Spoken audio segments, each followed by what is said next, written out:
Europe together. And brothers and sisters, you know and I know, we've got a beautiful company here in London who's doing some phenomenal work. Soul Melanin. Love, learn, forgive, experience, and live. Yeah. Soul Melanin is a powerful, powerful company run by Osho, a powerful sister that's always supporting not just the hidden truth, but she supports the hidden science.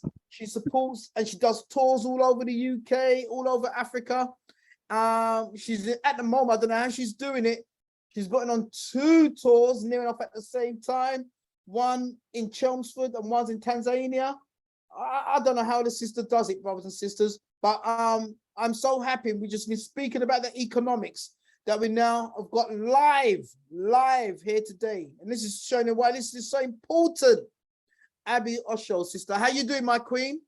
Hey, Brother Andrew, I am blessed. I'm here in Portugal, and Portugal now. Yes, a few months ago. I know. You know, I love getting around the world, right? There's nothing as powerful as traveling, and I've just got to share something with you before I talk about the retreats. But I'm here in Portugal. I'm here in Lagos.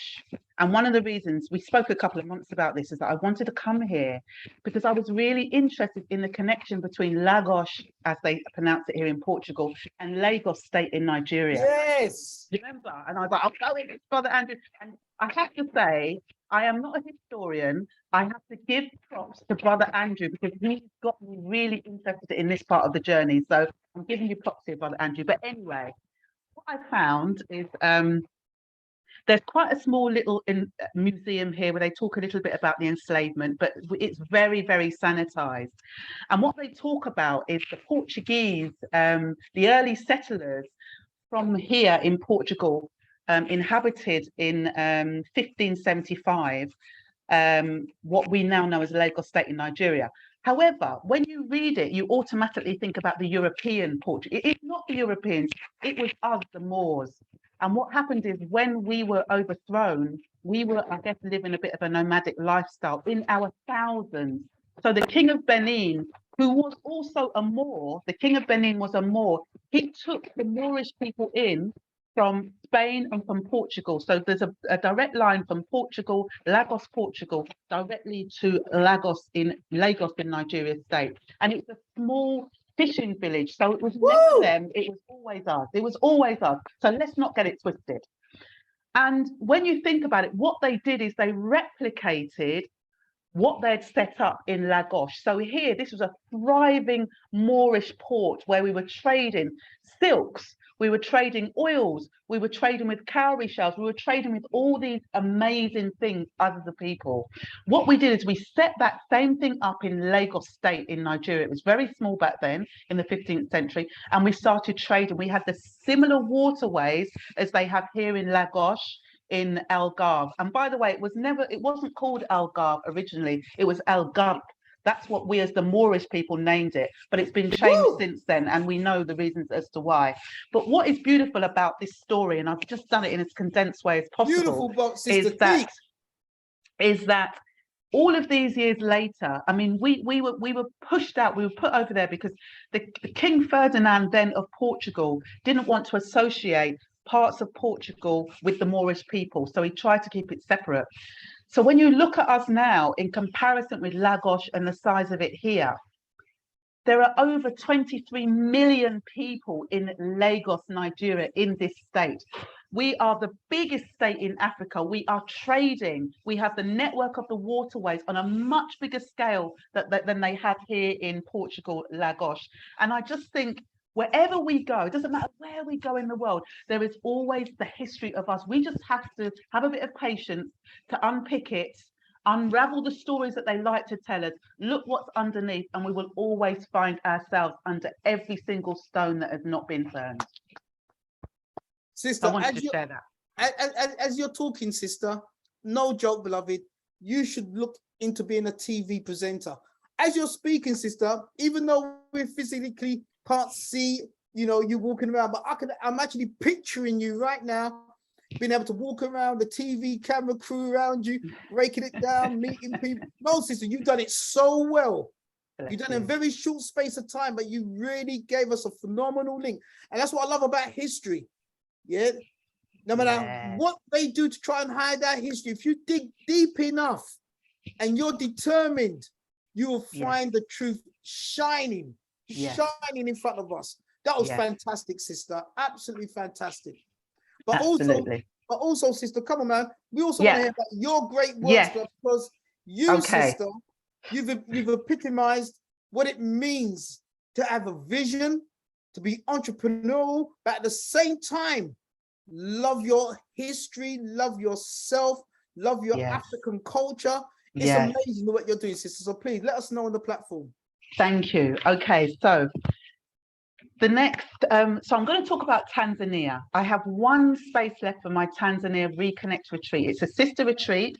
There's 12 spaces in total, but I just want to kind of give you a little bit of the reason why I actually chose to go to Tanzania.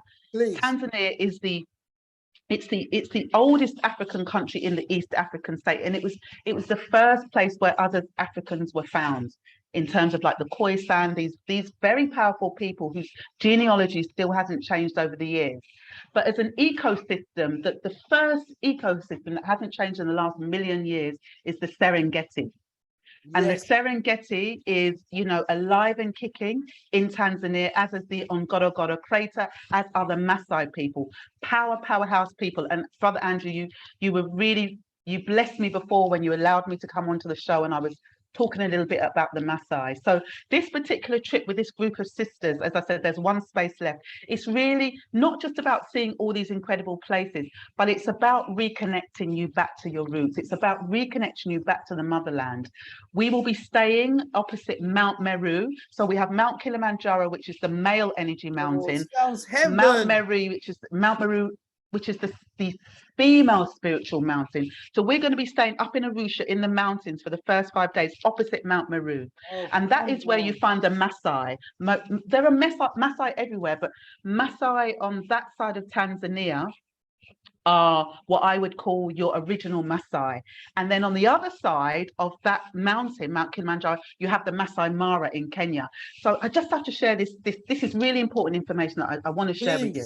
So when I was out there, like you say, Brother Andrew, I go where the local people go. I am safe, but I don't do the tourist trade. I am interested in the people and what they're bringing to the table, because they are the people that are going to tell us the truth in terms of what we want to hear. I met a few brothers, Maasai brothers, and they were telling me of their struggles at the time. And what they were explaining to me was that the government are trying hard to take their land in the Ngorongoro crater. I heard about this. Yeah, this is massive. This is huge. So I was speaking, I said, look, I really want to understand. Tell me what is going on. So in a very, very short space of time, because I know we haven't got much, they explained to me that 20 years ago, the government tried to take the land.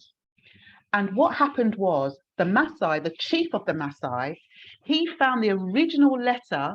It was a treaty letter that was signed by themselves. It was signed by, I guess, then the colonizers at the time, and it was signed by the Maasai people. And what it said is that because they moved the original Maasai from the Serengeti in 1962, they promised them that the move would allow them to stay in the Ngorongoro crater. Now, we know, right, these places are resource rich. It's always about the resources. So what the government tried to do was move them, but because they found the original treaty, over here in the UK, by the way, they couldn't move them. They couldn't touch them. So they left it alone.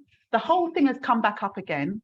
So now the Maasai, because they never ever record in their statistics or in their government statistics, they won't tell you how many Maasai people there are.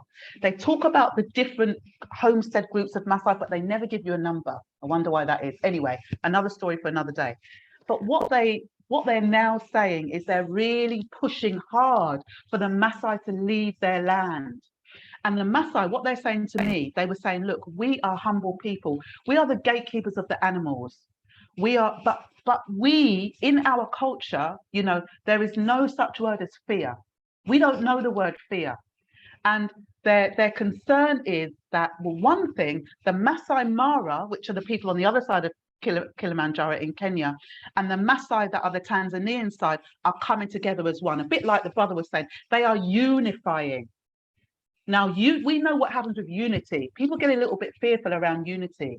And one of the things he said to me when I was there, he said, sister, he said, I don't want this to come to anything because we are a peaceful people. But here's the truth. He said to me, if they try to take Ngorongoro from us, let me tell you, we will never leave. We will all die there. They will never remove our bones from our homeland. We will all die there. I mean, this is the conversation that I was having with them, and what they're saying, because there's been some petitions that people might have seen coming around.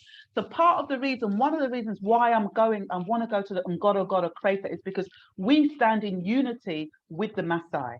Yes. And what the government are doing is, rather than it coming from the government down, what they're doing is they are setting the people against the Maasai. They're making it sound like the local people, don't want the Maasai in the Ngorongoro crater.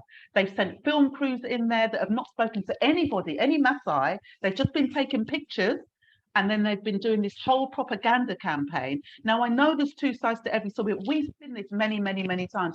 And I said to the brother when I met him, I said, you know what? When my women come, we are going to be going to the Ngorongoro crater because we stand in unity with you, 100%. Trust me, you will see us all there. And I really wanted to share this message with all of us tonight, given what we're speaking about, because it's not just about that. But even if you look it up on YouTube, family, look it up. There is a petition. Let's not let them do it, because they're really trying to get under the carpet to take away this land and what we think they want to use it for. Now, I don't have this proven. This is just what they're telling me. They believe that they want it, and many have signed. Thank you. What they want the land for is they want to create these huge game parks for the Chinese. Right? I don't even want to even say these words out loud, but this is what they're telling me. So they are doing it. It was on the news. I saw it myself. It was on the news. Okay. So in solidarity, family, for those of you that have signed, I love you. I bless you. For those of you that haven't, please find it. I have one space left for a sister on this 10-day incredible retreat. Sister Abby? Yes. I've had one question come through. Yes. From a sister, and all the question is, and there's several people are, when is the trip and how much is it? Because it looks like you're going to get your one person tonight, beloved. Okay. The trip is from the 6th of October to the 16th of October. It's two places, Arusha, and then we fly down to Zanzibar. It's £4,395, and that includes all of the information, all of your trips, everything that goes on with it. It excludes the international flight. If you're interested, speak to me, and I will speak to you about what it really looks like. But it's going to be a trip of a lifetime. Let me tell you that. I do not do things by halves. That is not in my nature. So get ready for the ride is all I'm going to say, but it's going to be absolutely phenomenal. Brothers and sisters, we only live one life. And I think sisters especially, I think you really, really will be crazy. If you can afford it and if you can make it at that time of the year, that would be absolutely ticking off the bucket list there, beloved. From what I've heard about that particular country, sister, and I'll speak to someone who's just been out there. Brother Jamie was there. They said, say that again? Brother Jamie was out there this year. Oh, wow, Brother Jamie. Weren't you, Brother Jamie? Wow, Jamie is everywhere, beloved. And he's doing great works tonight. Sister Samira will be so proud of him, beloved. He's just, and that's what I love about this platform. People just stepping like soldiers, beloved. See, there's a missing space, I'll step in. Yeah. But sister, you were phenomenal tonight. And Brother Andrew, can I just say one quick last thing? So for those sisters that cannot make Tanzania this year, because I'm going to be out in Africa for a while looking for my next one for next year, I have 3 spaces left for my Reconnect Freedom Retreat, which is Little Baddow in Essex, an amazing, incredible, energetic space where we really connect back to who we are. And that is from the 8th to the 11th of September. So please message me. I'll put my link in here, or maybe maybe Brother Jamie can do it for me. And yeah, there are 3 spaces left for that. Thank you so much, Brother Andrew, for your time tonight. Oh, sister, you've been absolutely fantastic. Brothers and sisters, that's why Hidden Truth to me is so beautiful. You know, sister, I just, someone called you the fire of Africa. That's one of the comments I just saw whilst you were speaking. Again, Oh, they bless just said, we you. love this sister. She sounds like the fire of Africa. Sister, I'm not joking. I want you to hold me to this. After tonight's show's finished, sister, I'm going to contact you about coming back properly onto the platform. Listening to you was like poetry. I'm not playing around. I don't have to massage your ego, sister, because this platform's very dear to me and I've got quality to keep up. You manifested quality today, sister. You gave facts, you gave information, you was inspiring. I could feel the fire and the passion inside of you. Come on, sister, man. You can't do that in 5 minutes. You can't. So let's have a proper discussion about coming onto the show properly, beloved. Brothers and sisters, come on, man. Jamie, love you, King. Brothers and sisters, please make some noise. Thank you, for our family. sister, man, Much because love. that to me was a master class. She went from Portugal to Tanzania, back to Chelmsford. Lord gosh, man. I don't know how the sister done that, man. But that's why the sister is so